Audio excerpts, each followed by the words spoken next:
चलते हैं एक्सरसाइज 8.2 में क्वेश्चन नंबर सेकंड। क्या बातें बताई जा रही हैं, पहले पूरी बातें समझेंगे, फिर उसका गिवन टू प्रूफ और सॉल्व कैसे करना वो सब बातें देखेंगे।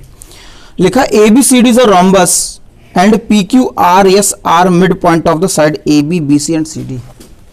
बात समझते हैं फिर से और चलते हैं वापस। हमें क्वेश्चन नंबर सेकंड में चलते हैं, एक्सरसाइज 8.2 के क्वेश्चन नंबर सेकंड में। ठीक है, हमें क्वेश्चन में लिखा है कि ABCD इज अ रोम्बस और उसे प्रूफ करना है कि ABCD एक रेक्टेंगल है। सॉरी, PQRS उसके मिड पॉइंटों को मिलाने से जो क्वाड्रिलेटरल बन रहा है वो रेक्टेंगल है। पहले क्या दिया है, रोम्बस। रोम्बस का क्या नाम है, ABCD। ABCD एक रोम्बस है, तो सबसे पहले एक ABCD रोम्बस बना ले, ड्रॉ कर लें। तो ये ABCD एक रोम्बस है, जैसा कि डायग्राम दिख रहा है कि ABCD एक रोम्बस है। ठीक है, और साथ में क्या लिखा है कि AB BC CD और DA के मिड पॉइंटों को मिलाओ, PQRS बनाओ। तो हम बना देते हैं, देखते हैं क्या है मिड पॉइंट। मतलब AB का मिड पॉइंट PQRS, इसको हमने ज्वाइन कर दिया, सभी मिड पॉइंटों को ज्वाइन कर दिया, ये ज्वाइन कर दिया। अब ये PQRS जो बन रहा है वो रेक्टेंगल लाना है। क्वेश्चन में हमें ये जो PQRS बन रहा है वो रेक्टेंगल प्रूफ करना है, और ABCD क्या है, एक रोम्बस। तो पहले गिवन लिख लें, क्वेश्चन में क्या क्या दिया गया है। तो सबसे पहली बात तो इसमें गिवन लिखने पड़ेगा। तो गिवन की कहानी क्या है कि ABCD is a rhombus, ABCD is a rhombus, PQRS are mid point of PQRS are mid points of AB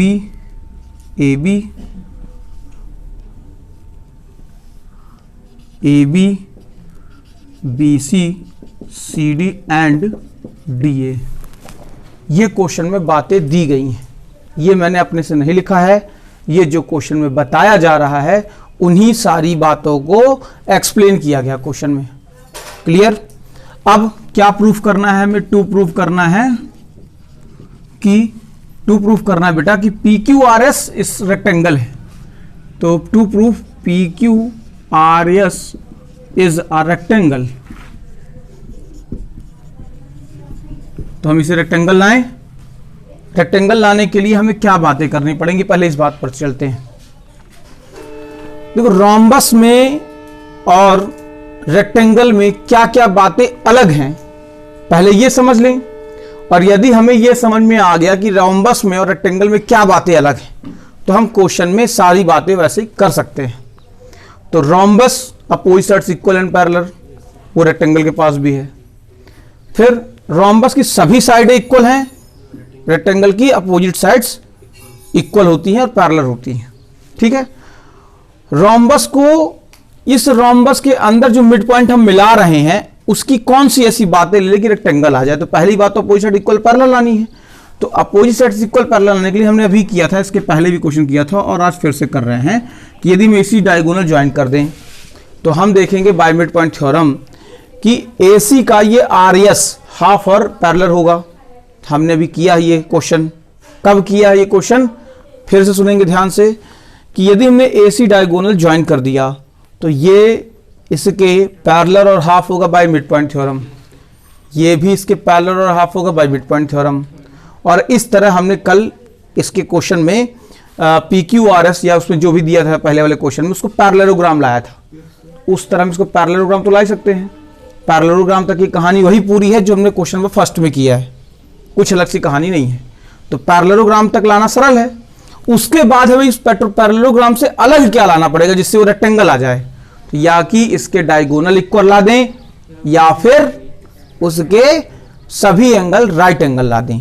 दोनों बातों से ये रेक्टेंगल बन जाएगा, पैरेललोग्राम वहां से समाप्त हो जाएगा। क्लियर बातें। तो जो हमने पहले नंबर वाले क्वेश्चन में की थी जो बातें, वही सारे काम मैं यहां करूंगा और आप लोग ध्यान से देखेंगे तो आपको सब कुछ समझ में आएगा। ठीक है, देखो तो कंस्ट्रक्शन लिख देते हैं यहां पर। कंस्ट्रक्शन क्या है, कंस्ट्रक्शन इसमें देखो ज्वाइन AC, ये क्या है, डायगोनल है, समझ में आ रहा हमको। प्रूफ करो। क्या बातें लिखेंगे, कैसे प्रूफ करेंगे? तो देखो पहले हम ट्रायंगल ले लेते हैं ACD। तो इन ट्रायंगल ACD, कहाँ है ACD? ये A, ये C, ये D, ये ऊपर ट्रायंगल बन रहा है। यस और R, S and R are mid points of AD and DC।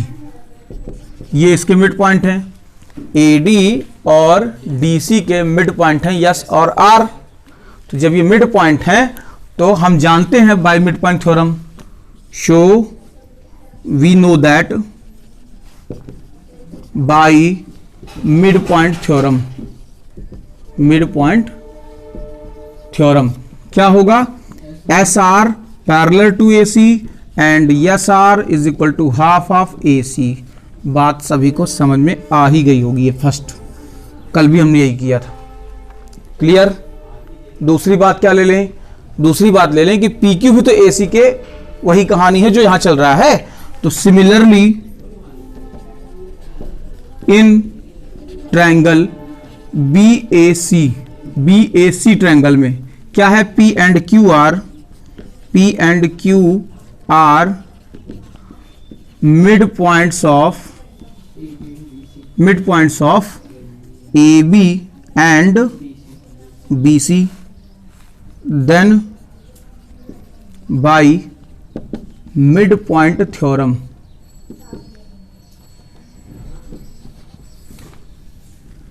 Mid point theorem क्या आ जाएगा? PQ parallel to AC and PQ is equal to half of AC। ये इक्वेशन सेकंड आ गई हमारी। इन दोनों बातों से हमने क्या ला दिया? हमने ला दिया कि अपोजिट साइड, मतलब इन दोनों इक्वेशन से हम ऐसा लिख सकते हैं कि ये इसके पैरेलल और इक्वल दोनों है। क्लियर बातें? क्या लिख सकते हैं, कैसे लिख सकते हैं कि SR पैरेलल है AC के, SR पैरेलल है AC के और PQ भी पैरेलल है AC के। SR हाफ ऑफ AC है, PQ भी हाफ ऑफ AC है। तो जब ये दोनों सेम कंडीशन लिए हुए हैं तो दोनों पैरेलल और दोनों इक्वल भी होंगे। तो बाय इक्वेशन 1 एंड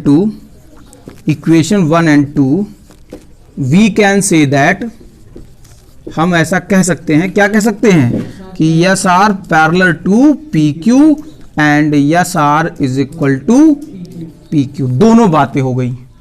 क्लियर सभी को बातें? तो इस बात से हमने ये ला दिया कि opposite sides equal and parallel है। तो हमारे पास थ्योरम थी, अभी 8 चैप्टर हमने पढ़ा, 8.8 थ्योरम था दिया है ना, 8.8 थी। यदि अपोजिट साइड इक्वल और पैरेलल होती है तो वो पैरेललोग्राम होता है। क्लियर बातें? तो हम यहाँ पर ऐसा लिख सकते हैं कि if in quadrilateral opposite sides are equal and parallel, यदि opposite sides equal and parallel है then it is parallelogram और rectangle। अच्छा, कई बच्चों को लगेगा कि वहां तो पैरेललोग्राम केवल दिया था, सर ने रेक्टेंगल अपने से जोड़ दिया। तो हाँ, हमने अपने से जोड़ दिया। क्यों जोड़ दिया? क्योंकि पैरेललोग्राम रेक्टेंगल की कई बातें सेम है और कौन सी बात अलग है रेक्टेंगल की, वो हम अभी आगे करेंगे। अभी हमने केवल इसको पैरेललोग्राम लाने की बात की, जैसा क्वेश्चन नंबर फर्स्ट में किया था हमने। अब इसके आगे यदि सॉल्व करेंगे तो हम इसको पैरेललोग्राम नहीं, केवल रेक्टेंगल लाने वाले। अब जो सोल्यूशन होगा उसमें ये बातें क्लियर हो जाएंगी कि ये पैरेललोग्राम नहीं है, ये क्या है? रेक्टेंगल है केवल। कैसे करेंगे वो देखते हैं। तो मैंने तुम लोगों को बताया है बेटा कि रेक्टेंगल में और पैरेललोग्राम में क्या डिफरेंसेस हैं कि पैरेललोग्राम के डायगोनल इक्वल नहीं होते, रेक्टेंगल के डायगोनल इक्वल होते हैं। पैरेललोग्राम के सभी एंगल राइट एंगल हों ऐसा कंपलसरी नहीं है, लेकिन रेक्टेंगल के फिक्स राइट एंगल होने चाहिए। तो चाहे हम इसके इन एंगल्स को राइट एंगल लाने की कोशिश कर लें तो भी सही है, चाहे हम इसको राइट एंगल ना लाएं, क्या ला दें कि ये डायगोनल, मतलब इसका डायगोनल कहां से? R से P और Q से S, ये दोनों इक्वल है तो भी ये रेक्टेंगल बन जाएगा, या जैसा भी हमें लाना है। क्लियर बातें? तो देखो हम इसे क्या ला दें, या कि राइट एंगल ला दें तो भी सही है। तो राइट एंगल लाना भी बिल्कुल इजी है। और रेक्टेंगल लाना होगा तो भी बिल्कुल इजी है, दोनों बातें बिल्कुल इजी हैं। ठीक है, तो चलो देखते हैं इसके डायगोनल इक्वल ला देते हैं। ठीक है, तो हम देखें ये इसका मिड पॉइंट, ये इसका मिड पॉइंट, यदि हम इसको ज्वाइन कर दें, सपोज हम इसे ज्वाइन कर दें मिड पॉइंट से मिड पॉइंट को, कहाँ, ये, और इसके मिड पॉइंट को ज्वाइन कर दें ऐसा, तो हम देख पाएंगे कि पी आर ए डी के पैरेलल और इक्वल होगा, बी सी भी पी आर और ए डी के इक्वल होगा। क्यों होगा? क्योंकि मिड पॉइंट से मिड पॉइंट को मिला रहे हैं हम। रोम्बस के मिड पॉइंट मतलब ये जितना है डिफरेंस उतना ही डिफरेंस यहाँ होगा, मिड पॉइंट है और सभी साइड इसकी इक्वल है, ये जितना डिफरेंस है उतना डिफरेंस यहाँ का भी होगा। यदि ये मिड पॉइंट है तो ये तीनों लाइनें आपस में पैरेलल इक्वल होंगी, और यदि ये मिड पॉइंट है तो ये तीनों लाइनें आपस में पैरेलल इक्वल होंगी, और ये रोम्बस है तो उसके सभी साइडें बराबर होती हैं, तो ये फिर डायगोनल भी बराबर हो गए। तो हम ऐसा लिख सकते हैं कि if we join PR and QS, then AD parallel PR parallel BC and AD equal PR equal BC। यदि हम इसके मिड पॉइंट को मिलाएंगे, यदि हम इसके मिड पॉइंटों को मिलाएंगे तो ये तीनों लाइनें आपस में इक्वल और पैरेलल होंगी।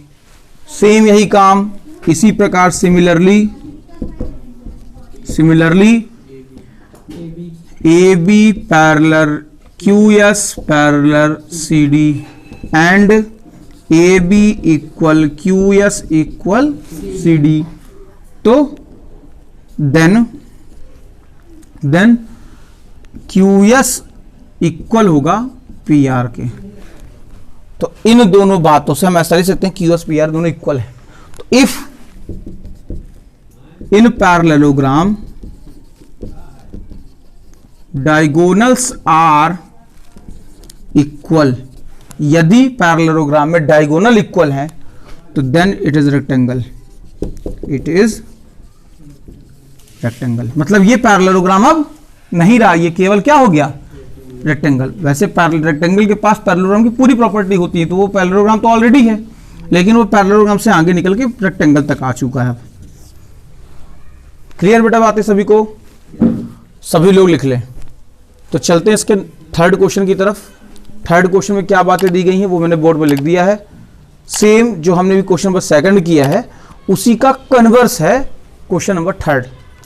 क्या बातें हैं, क्या चीजें लानी है, कैसे प्रूफ करेंगे, इस बात पर थोड़ा चर्चा कर लेते हैं। क्या लाना बेटा में, ABCD एक रेक्टेंगल है, तो देख लो ये ABCD एक रेक्टेंगल है। रेक्टेंगल होता क्या है पहले ये समझ लें, तब तो डायग्राम बनाने का मतलब निकलेगा, नहीं तो हम सीधे तो उतार रहे हैं क्वेश्चन, है ना। तो रेक्टेंगल क्या होता है, पहले रेक्टेंगल तो एक पैरेललोग्राम ही है, पैरेललोग्राम के परिवार का है। दूसरी बात, इसमें डायगोनल इक्वल होते हैं, पैरेललोग्राम में डायगोनल इक्वल नहीं होते, पहली बात याद रखें बात। दूसरी बात, रेक्टेंगल के सभी एंगल राइट एंगल होते हैं और पैरेललोग्राम के ऐसा कंपलसरी नहीं है। तो देखिए हम ABCD एक रेक्टेंगल है, हमने देख लिया ABCD एक रेक्टेंगल है। दूसरी बात, इसके रेक्टेंगल के मिड पॉइंट PQRS मिड पॉइंट है, PQRS ये मिड पॉइंट है, तो मिड पॉइंटों को आपस में हमने ज्वाइन कर दिया हमने ज्वाइन, देख ही रहे होगे। क्लियर ना, थोड़ा बर्तन आराम से धोमे खाए। फिर से चलेंगे तो ABCD एक रेक्टेंगल था, तो रेक्टेंगल है ये, PQRS उसकी मिड पॉइंट है, तो PQRS यदि इसके मिड पॉइंट हैं तो मिड पॉइंटों को हमने ज्वाइन कर दिया। हमें लाना है बेटा, इस डायग्राम की आवश्यकता नहीं है, तो मैं तुमको समझाने के लिए बना रहा हूं, है ना। हमें कितनी जरूरत है, केवल हमें इतनी की जरूरत है कि ये ABCD एक रेक्टेंगल है, PQRS उसके मिड पॉइंट है। हमें लाना है कि ये PQRS रोम्बस है। रोम्बस में क्या बातें होंगी, रोम्बस के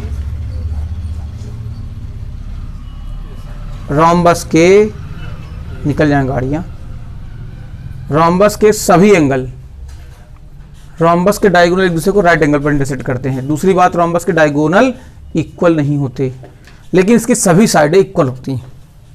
तो पहला काम तो हमारा ये है कि सभी साइडें इसकी इक्वल लाएं। दूसरा काम ये है अपोजिट साइड्स पैरेलल लाएं। उसके लिए हमने मिड पॉइंट थ्योरम से जैसा क्वेश्चन नंबर फर्स्ट, फिर उसके बाद सेकंड, अब थर्ड में वही काम करेंगे। क्या करेंगे, सबसे पहले हम इसका डायगोनल ले लेंगे AC। यदि हम इस डायगोनल की बात करें, AC डायगोनल की बात करें, तो AC डायगोनल में क्या होने वाला है कि ये इसका हाफ और पैरेलल है, ये भी इसके हाफ और पैरेलल है।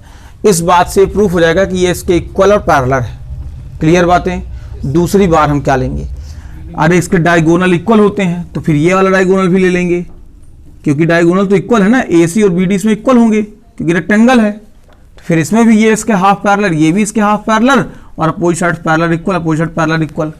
लेकिन जब दोनों डायगोनल बराबर हैं तो इसकी साइड भी बराबर आ जाएंगी, और जब साइड इक्वल होंगी तो ये रेक्टेंगल, सॉरी ये रोम्बस या फिर स्क्वायर बन चुका है।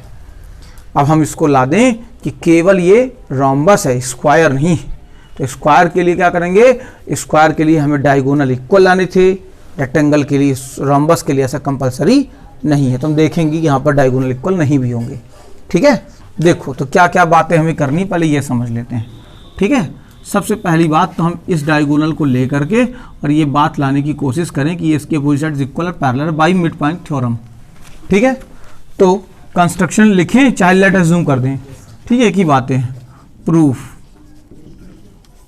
प्रूफ में क्या लिखेंगे, AC is a diagonal of ABCD, AC is diagonal of ABCD।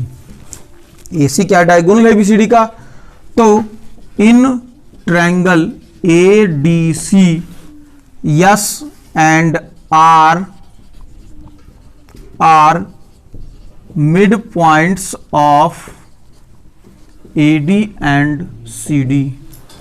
Mid point है तो बाई मिड पॉइंट थ्योरम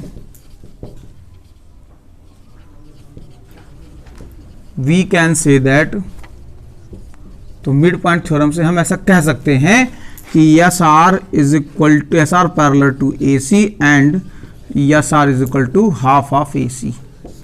सभी को ये बात मुझे मालूम है कि समझ में आ ही रही होगी, कई क्वेश्चनों में हमने ऐसा लिखा है। दूसरा यही काम नीचे वाले ट्रायंगल को लेके कर दें। कौन सा ट्रायंगल, तो अगेन इन ट्रायंगल ACABC क्या बातें इक्वल है इसमें, P and Q are mid points of AB and BC, then by mid point theorem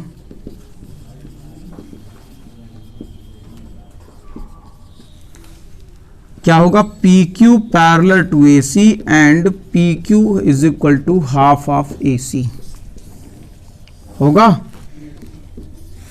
तो then by equation 1 and 2, equation 1 2 से क्या आ गया, PQ is equal to SR and PQ parallel SR। Clear बातें। आगे चले आए, हम अगला डायगोनल ले लें। बाकी क्वेश्चन में अगला डायगोनल हमने नहीं लिया था। क्यों नहीं लिया था, क्योंकि उसको हमको बाकी साइड करस्पॉन्डिंग साइड को इक्वल नहीं लाना है, और इसमें यदि हम इस डायगोनल को ले लेंगे तो कुछ और बातें सीखेंगे इसमें से, कुछ और ज़्यादा से लिख सकते हैं सिमिलरली करके, है ना। तो क्वेश्चन के अकॉर्डिंग जैसे क्वेश्चन आएगा वैसे हम लिख देंगे, खुद ही समझदार है। अब दूसरी बात देखें, again in diagonal, again taking diagonal BD diagonal ले लें तो क्या बातें आने वाली हैं कि again taking diagonal BD, R and Q are mid points of BC and R पहले लिखा तो हमने CD लिखी, बोले CD एंड BC। ठीक, हाँ समझ गए तुम कि ट्रायंगल लिखा नहीं हमने, लिखेंगे वैसे, है ना। तो क्या होगा, BD का ये पैरेलल भी होगा RQ and RQ is equal to half of BD, होगा कि नहीं होगा ये। और अगला सिमिलरली लिख के सीधे लिख देते हैं, similarly PS is equal PS parallel to BD and PS is equal to half of BD। इन दोनों बातों से हम क्या बोल सकते हैं, अब इन दोनों बातों से हम बोल सकते हैं कि PS is equal to RQ and PS is equal to PS parallel to RQ। देखो अपोजिट साइड्स इक्वल और पैरेलल, तो हमने ला दी, ये पैरेललोग्राम भी हो सकता था, रेक्टेंगल भी हो सकता है, जो होगा हम नहीं मालूम, हो सकता है पैरेललोग्राम हो। लेकिन हम ये जानते हैं कि यदि एबीसीडी एक रेक्टेंगल है तो उसके डायगोनल इक्वल होंगे, मतलब एसी और बीडी दोनों इक्वल बातें हैं, है ना। तो if ABCD is a rectangle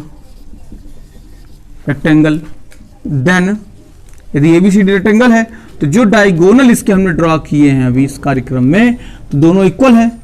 ये रेक्टेंगल है तो AC इक्वल होगा BD के, होगा कि नहीं होगा। और यदि AC BD के इक्वल है, मतलब उसके डायगोनल इक्वल हैं, तो यहां देखें हम कि AC half of AC SR के इक्वल है और यहां हाफ ऑफ BD RQ के इक्वल है। मतलब ये और ये साइड, मतलब ये साइड और ये साइड दोनों इक्वल होंगी, क्योंकि डायगोनल इक्वल है तो उसके आधे आधे इक्वल होंगे, तो उसके आधे आधे इक्वल होंगे, तो जो जो साइड उसके इक्वल हैं वो इक्वल होगी।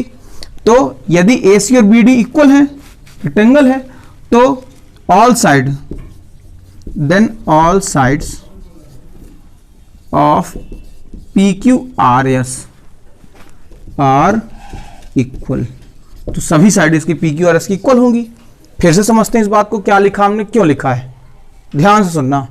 हमने ये लिखा है बेटा कि यदि AC लाइन के हाफ ये लाइन है, AC की हाफ ये है, तो ये दोनों इक्वल हो गई।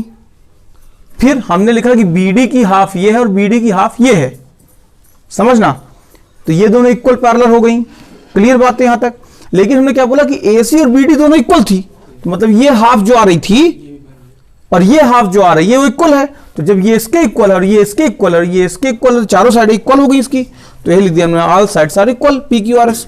तो यदि PQRS की सभी साइड इक्वल हैं तो वो क्या बन गया, अब स्क्वायर बन गया या रोम्बस बन गया। लेकिन हम यहां पर भी दिखाएंगे कि ये रोम्बस ही है, स्क्वायर नहीं है। कहां से दिखाएंगे कि हमें ये पता है कि यदि रोम्बस में और स्क्वायर में क्या बातें हैं, इसकी चारों साइडें तो इक्वल आ गई, तो ये रोम्बस हो गया, ये स्क्वायर हो गया। लेकिन ये स्क्वायर नहीं है, ये रोम्बस है। और वो कहां से आएगा कि रोम्बस के डायगोनल आपस में इक्वल नहीं होते, लेकिन स्क्वायर के डायगोनल भी इक्वल होते हैं। तो क्या यहां डायगोनल इसके इक्वल है, तो देखो कैसे इक्वल होंगे। अरे इस डायगोनल की बात करें, इस डायगोनल की बात करें तो ये वृत्त के पैरेलल है, वृत्त के इक्वल होगा। मैं बोल रहा हूं यदि मैं इस डायग्राम को मिटा दूं, यहां पर तुमको समझ में आ रहा होगा। यदि पूरा बनाए रखूंगा तो तुमको अजीब सा लगने लगेगा सर आज कितना खतरनाक पढ़ा दिए। देखो, तो मैं ये बोल रहा हूं कि यदि मैं इसको और इसको ज्वाइन कर दूं तो हम खुद ही देखेंगे कि ये लाइन इसके हाफ में है और इसके पैरेलल है, तो ये तीनों पैरेलल और इक्वल होंगी। फिर ये साइड ये और ये तीनों साइड पैरेलल और इक्वल होंगी। और यदि ये रेक्टेंगल है तो ये साइड तो इक्वल है ही नहीं, तो फिर इसके डायगोनल भी इक्वल नहीं है। जब डायगोनल इक्वल नहीं है तो ये क्या है, केवल रोम्बस है, स्क्वायर नहीं है। यदि यही क्वेश्चन यदि रेक्टेंगल ना दे करके यहां पर स्क्वायर देता तो फिर जो बनता ना, तो वो क्या बनता, रोम्बस। रोम्बस नहीं, स्क्वायर ही बनता। समझ में आ रही बात। ये रेक्टेंगल है तो रेक्टेंगल क्या बना दिया, रोम्बस बना दिया। और यदि ये क्वेश्चन रेक्टेंगल की जगह पर स्क्वायर होता तो फिर वो स्क्वायर ही बनाता। क्लियर बातें। तो देखो, तो हमने लिख दिया all sides are equal but diagonal of PQRS